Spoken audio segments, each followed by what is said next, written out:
Here to dive into industry trends with leading ETF experts, this is ETF Spotlight with Neena Mishra. Hello and welcome to ETF Spotlight. I'm your host, Neena Mishra. My guest today is tech guru Gene Munster. Gene is managing partner at Loop Ventures. We're talking about the outlook for tech stocks and the innovator Loop Frontier Tech ETF, ticker symbol Loop. Gene, welcome back. Great to have you on the show. Great to be back. Fun time to be back as well. Sure. So let's start with the big tech earnings. And the 5 big tech companies reported results last week. And it seems that they just keep growing bigger and bigger. But some of them are not immune to all these supply chain disruptions. And Apple and Amazon missed estimates, which is so rare. And it seems that Microsoft and Google were the clear winners, and Facebook results were just okay. So I was interested in your thoughts on these big tech earnings. Could you unpack them a little bit for us? Which impressed you the most and which the least? I like your setup. I think that you really assessed what my sense was too, is that the companies that are building physical things, and that of course would be Apple and moving physical things around, Amazon, they had the biggest headwind, as you said, rare misses. They do miss, but rare misses. Each of them had a 2% top line revenue miss. So I just start there from, what really caught my attention is rare misses. It's worth noting that another company that makes, it's not part of FANG, but large cap tech that makes hardware as well, Tesla, was able to power through that, grew in line with expectations, 100% year-over-year delivery growth. So I think when we think about the context of the September quarter, the supply constraint topic is first and foremost, and as I mentioned, Apple and Amazon were impacted by that. If you're curious, Neena, the number of times on Apple's conference call that they mentioned the phrase supply constraints, it was 14 times. And I think it really speaks to better understanding the story. We can talk more about kind of pulling back the layers of both those companies and seeing how they're doing. The companies the big tech that didn't really need any explanation, that they're just businesses that are doing exceptionally well. At the top of that was Google, and I would put Microsoft right behind that. These companies obviously don't have the headwind of moving things around or supply constraint. In Google's case, they continue to live up to their role as the auction of the internet. September revenue growth was the highest growth they had in 14 years. It was up 41%. They exceeded street expectations by 3%. These are just kind of fun metrics to get lost, I think, in the shuffle of everything, is that in the last 18 months, on a quarterly basis, their earnings are up, their profits are up 3x. I think it just kind of speaks to where the role Google has played in our lives over the last year plus. And so I think when you put this together, this importance of search continues to be fundamental. And I would also add that one of the reasons why we have supply constraints and takes more time for things to get done, to get help, is there's just a lot of demand out there. And Google is a logical starting point for that demand. And so I would say the snapshot, Google and Microsoft were the winners. I think if you peel the layers back, I think Apple had impressive results and encouraging guidance for December. Again, you have to do some work to fully understand the impact of these supply constraints, but I think that Apple really stands out as the one that is misunderstood amongst the earnings reports. Great explanation, but I wanted to talk a little bit more about Apple. And I know that you have liked Apple for many years. And Apple recently lost its crown as the world's most valuable public company. Microsoft is now the largest company. And as you mentioned, the supply chain disruptions are impacting Apple, the iPhone and other products manufacturing, because Apple relies a lot on suppliers in Asia. But you think that these issues will not be very challenging for Apple in the important holiday shopping quarter? They will be challenging. I think it's priced into shares right now, but just to kind of put the challenge into perspective, is that they're going to, the headwind, the amount of lost sales related to this is going to be approximately 5 to 7% of revenue that they will not capture in a typical December quarter. That's $8 billion. So that is, it clearly is a negative. The question that we have is, are these people that are interested in buying the products, these lost sales, are they going to go someplace else? I think the answer is unlikely. And so effectively, they just kind of push out this demand for into 2022. The difficulties of supply constraint in 2021 for Apple are going to result in a benefit in 2022, in my opinion. And so I think that they are absolutely navigating this well. It is a challenge. And I think it ultimately comes back, and this is kind of the higher order, if we can step outside of the quarter to quarter and earnings estimates and supply constraints and think about this from where Apple's going from more of a philosophical standpoint, is that they've long been criticized, I'd say the last 5 to 10 years, with investors for being a hardware heavy company. And this last quarter, the hardware piece of it is what ended up having a negative impact on their results and it impacted the guidance. But the philosophical view is that ultimately Apple's the only company that's really bringing hardware and software together. And that this, even though it is viewed as something that is more risky because of supply constraints can play into it, ultimately I think this is as reliable of a business, a hardware business is as reliable as any SaaS business. And if you just kind of zoom out and look at it over a 2 or 3 year period, and as we become more dependent on technology, I think that the likelihood that we continue to upgrade and almost treat our spending on hardware as if it was a software, I think is going to become more prevalent. And I think when you kind of roll it all together in the next 2-5 years, investors will progressively see all of Apple's revenue more as reoccurring revenue versus one-time in nature. Excellent. Now, another company which you have liked for a long time is Tesla. And Tesla recently entered the $1 trillion capitalization club. And I saw your interview on CNBC recently, I think it was last week.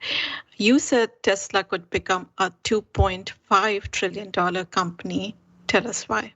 Yeah, it comes back to what are they ultimately selling? We talk a lot about, are they a car company? Are they not a car company? But the simple answer is they are selling something that people want, whether it's a phone or it's a vehicle. It is something that people want, and it has profitability characteristics, I think, long-term in the next 1 to 2 years as typical tech profitability. And so the reason why I believe that this can move higher, in my opinion, but the reason why I believe that shares can move higher is that if you look out, and this is, we're talking 5 years out here, so this is not a near-term expectation about that $2.5 trillion. But if you look out 5 years from now, they're going to continue to grow their top line, and this, I believe, is going to be a $400 billion a year revenue company. It's call it $70 billion next year. So I think that they have the potential to be much bigger. And if you apply that Apple-like multiple hardware, software, services, which is, in my view, what Tesla is, you apply that 6.5 multiple, you get to $2.5 trillion. And I would add, too, is that I think the rising tide, what they're building, even beyond cars, is something to be reckoned with. I recently had there was an owner, I don't own a Tesla, but someone who owns a Tesla invited me to try out the new autonomous beta. And there were times during that full autonomy beta that I was scared, is probably an understatement. The car a couple times did things that were unpredictable. Unacceptable for prime time. You have to be vigilant. You're actually more vigilant driving an autonomous car than without it. It's as bizarre as that sounds. But the other, the other 98% of the time, the car was spot on. And when I think about another vehicle that I was recently in, a 2022 Volvo with all of the autonomous belt or their the features around assisted cruise control and some of the driver monitoring that it has. And I compare that to what's going on with Tesla. It's not even a conversation. It is the difference between elementary school and the pro leagues. And so I believe that ultimately that technology that still is raw today, they will get it right. People will pay for it. That will be positive for margins, and investors will reward shares. I will caution, over the next year, I have no idea what Tesla shares are going to do. I could see it being down 30% or up 30%. I'm more focused on this 5-year view. Right. I don't own a Tesla either, though I do own Tesla shares. But I have some friends who are very proud owners of Tesla cars. They are very, very happy with the car. And as you mentioned, the stock is very volatile. But if in 5 years from now, this could become a $2.5 trillion company, then stocks are definitely worth owning.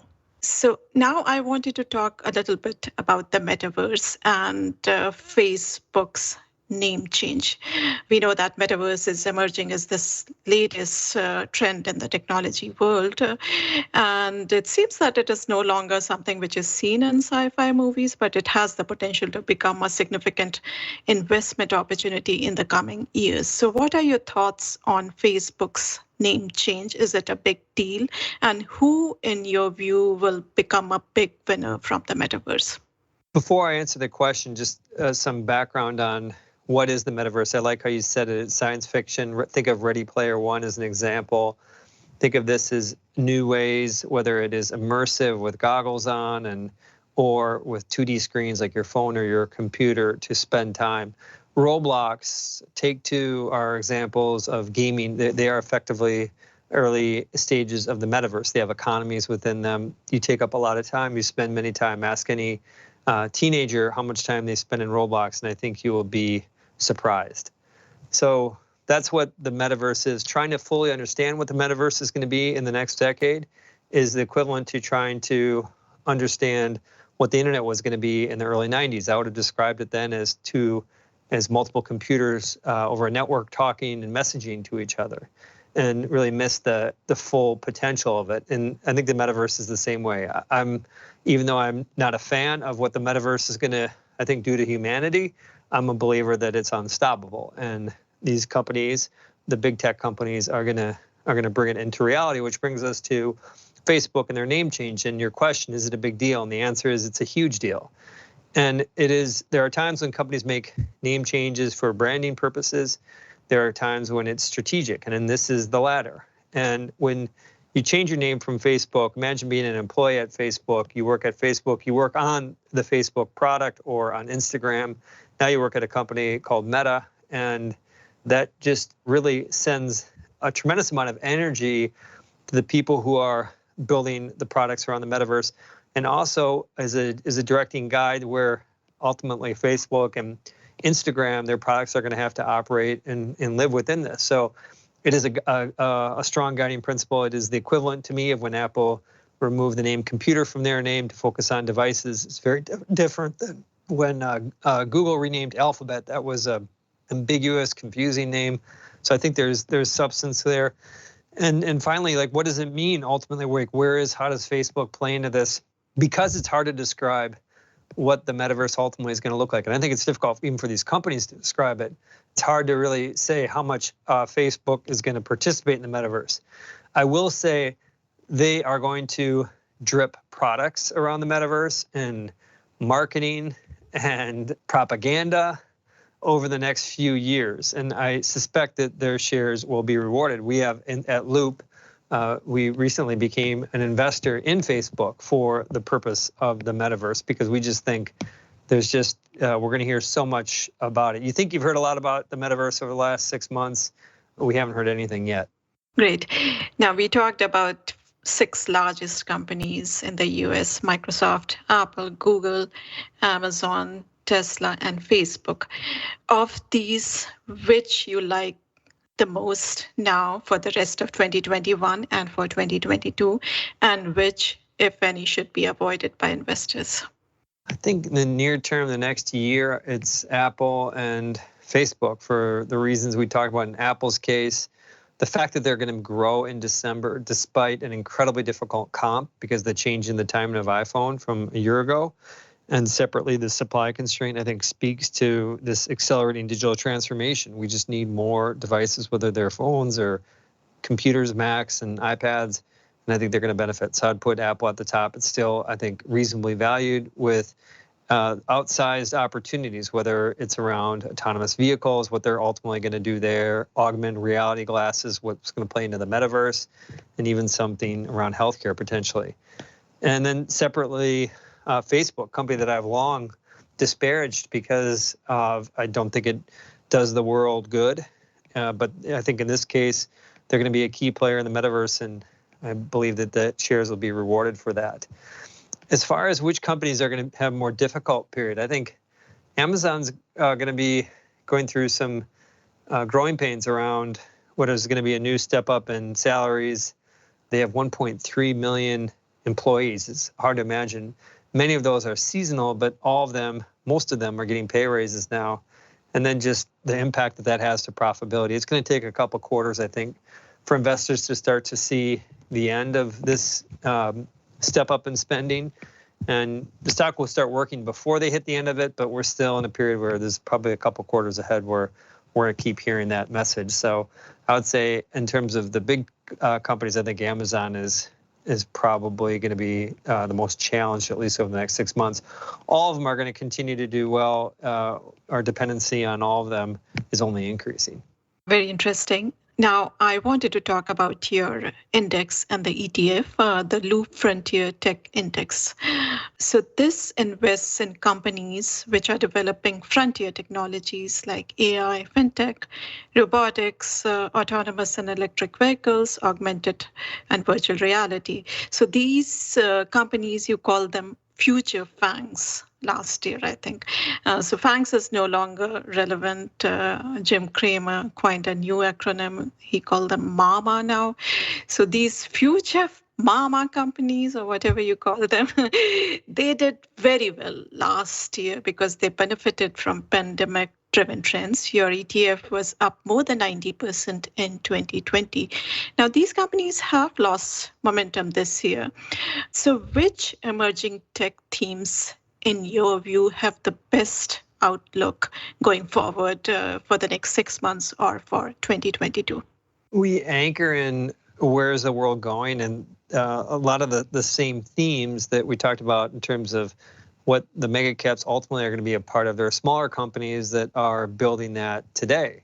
And so one example of that is the theme of the metaverse. As I mentioned, this is hard to fully express how influential this is going to be in our lives in the next decade.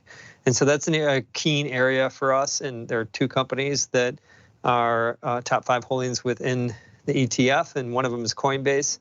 This is a crypto exchange. So if you want to get regular old currency into a cryptocurrency, you go through Coinbase. They take a fee for doing that. If you want to exchange between different cryptocurrencies, they can do that. The reason why we have it in the ETF is that we see Coinbase as two benefits. One is a near-term benefit around inflation. Crypto is viewed as a hedge on inflation. But more importantly, we see Coinbase as becoming the bank of the metaverse. And ultimately, the metaverse is not going to accept US dollars. The metaverse is going to be driven by crypto, and the importance, the economies that will be built within the metaverse, that is going to be an important piece, building block within that. So that's Coinbase. A second one, also on the metaverse theme, is Take-Two. And we see gaming as kind of the early example of monetization within metaverse. I think that they will become more involved, these games.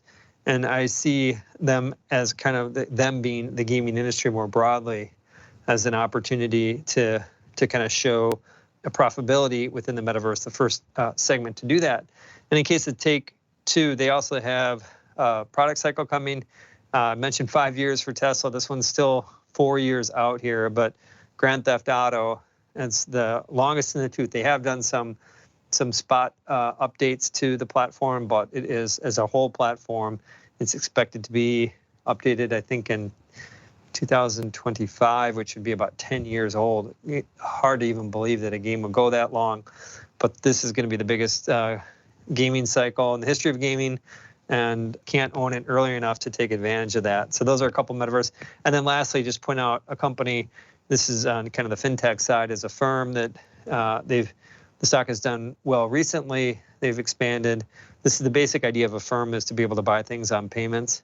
It's a cultural thing, rent life versus own life. And they've expanded with relationships with Amazon, Target, and more recently American Airlines. And so Affirm is another company that we're excited about within the ETF. Excellent. I had not thought of Coinbase as the bank of the metaverse. Very interesting. So I'm looking at the top holdings in your ETF currently. Affirm Holding, which you pointed out, which is the hottest buy now, pay later company as of now. It is the second largest holding. I also see Rocket Companies. I see Chinese tech giant Baidu. You talked about Coinbase, another cryptocurrency related company. Galaxy Digital is also there. And I see Overstock, Teradyne. So apart from the companies that you talked about, any other top holdings that you like a lot? There's a company, GXO, that was a spin out from kind of a warehouse logistics company. They have a robotics arm to it. And the basic idea of GXO is that they work with, like, for example, Nike today and some other large brands in terms of their automating their warehouse. When you think about what Amazon is going through with all these seasonal workers, and I mean, this gets to, there's some bigger questions that get asked around this, but essentially GXO is enabling robots for logistics in warehouses, and that's a company that we're excited about. Excellent stuff. Thank you so much for your time today. Always enjoy chatting with you. Thank you. Thanks for listening.